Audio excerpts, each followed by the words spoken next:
Hello, Soul Sisters. This is Coach TK with Kicking Asphalt with Soul Running Company. I wanted to share with you some warm-ups for your cool down. And I'm not talking about your run.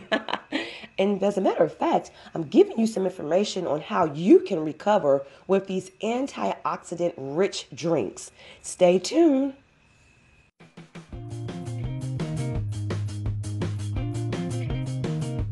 Did you know that it is just as important to warm up your cool down when running in the wintertime?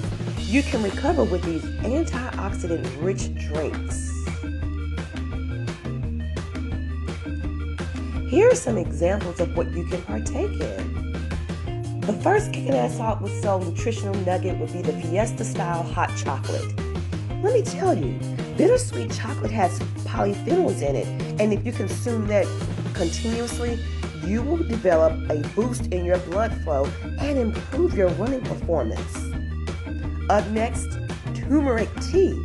Of course, turmeric is often known to be in a lot of your Indian-style curries. However, turmeric is partially made of curcumin, which is known to be an anti-inflammatory.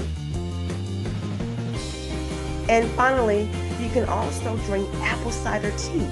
And apple cider actually has, from the skin of the apple, curacin in it, which may protect you from cancer and heart disease. And it will boost your exercise performance by improving your body's ability to use oxygen. If you want to learn more about this, stay tuned and sign up for my first ebook. You'll get more information that way from Coach TK with Kicking Asphalt with Soul.